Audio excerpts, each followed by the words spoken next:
Hi guys, it's Valeria again. My last video was very well taken, so I'm going to try number 2.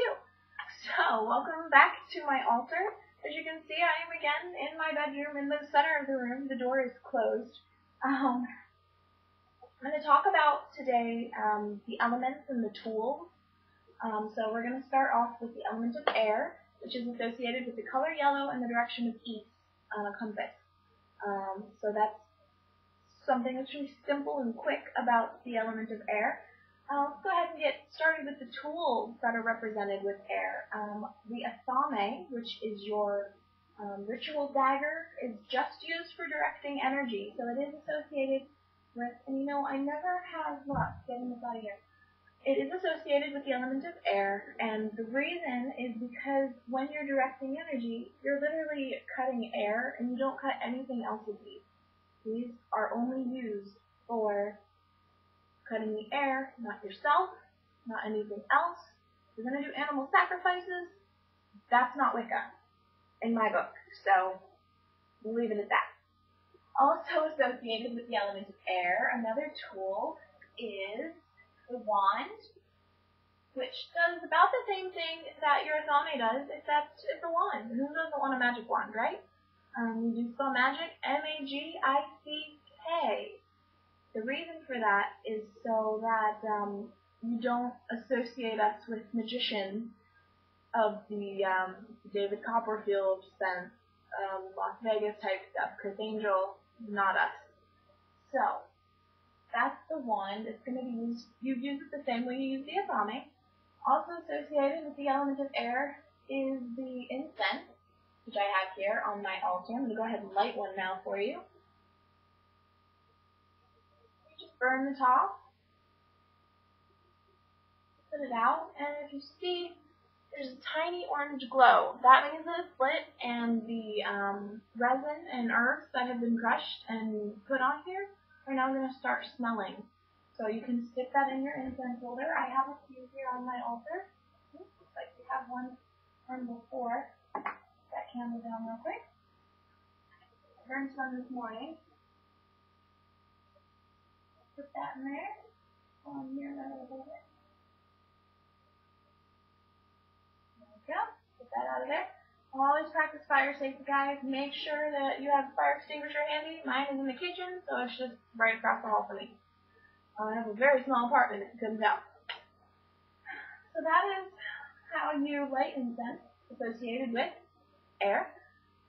Also associated with air is any sorts of perfumes, aromatherapies.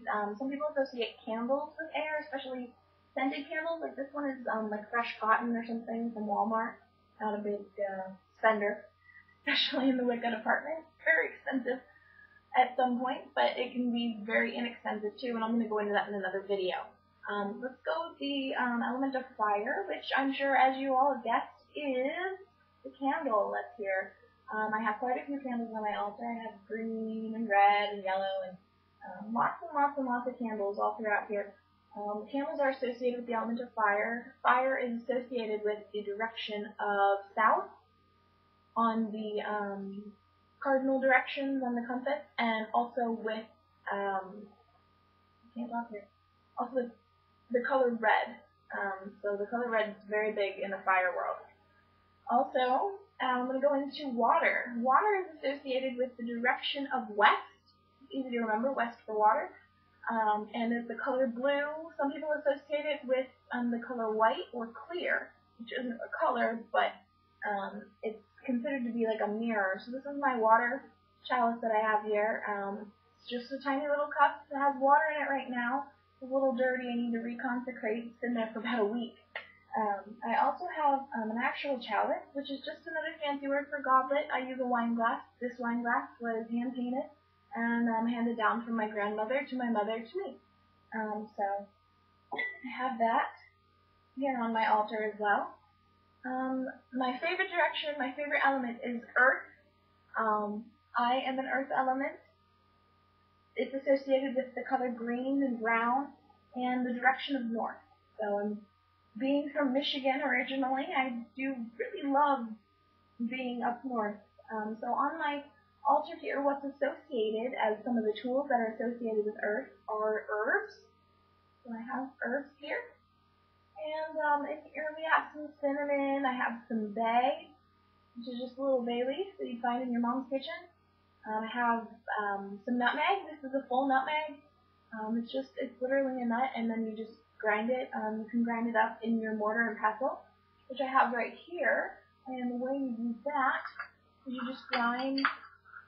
There's lots of different ways of doing it. Some people, I ground some allspice yesterday, and that's how you have to crack open the nuts before you can start grinding them up.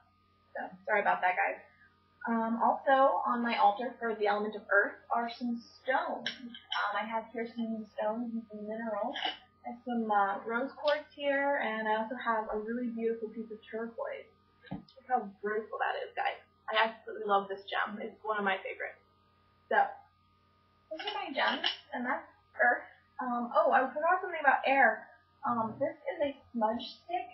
It's a piece of white sage, a whole bunch of white sage that's been dried and bound together with some string. Easy to use. You just light the top, and once it starts burning, you blow it out just like you would some incense. So it'll start smoking. There's something called smudging. It's a Native American originally, and what you do is you smudge to cleanse yourself, to cleanse your home. You can do like doors and windows and everything.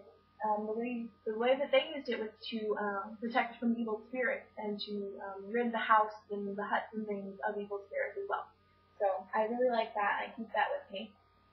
My husband doesn't like it though because it does smell a little. It's a little gross sometimes if it gets a little overpowering. So let's see. I talked about everything on my little cheat sheet there.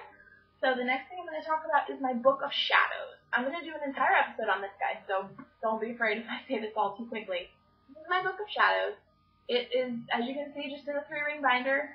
See? Nice binder that you'd use for school. Mine has a little flap so you can stick your hand down inside here. And there's a cover here that is just a cover from a book or another Book of Shadows that I found online, printed it out, stuck it in here. Up here is the symbol for Om. It's used a lot in yoga. Whenever you hear people going Om, Om, Om during meditation, that's the symbol for that. Inside, you'll see that I have some certificates of completion for my classes. I have some, the 4 directions, earth, air, fire, and water. Summer, autumn, winter, spring, the 4 seasons. And lots of things like that. I have some symbols. These are the symbols for the planet. Right there, as you can see. They're all there. Even poor Pluto is no longer a planet. We miss him. We love him very much. Pluto's a really good planet, even though he's been in my 2 dwarfs. So, that's the Book of Shadows, guys. I've heard lots of people say that they believe that Wicca is evil. And I'd like to go ahead and address those concerns now. When you look at my altar, the only thing on there that could be considered evil might be my Athame. And, I really don't understand where the complexities of all this come from. All I can say is that don't judge anybody, because what you do will come back to you times 3. So guys, have a great day, have a great Saturday, great weekend, and I hope to see you guys next week. Bye!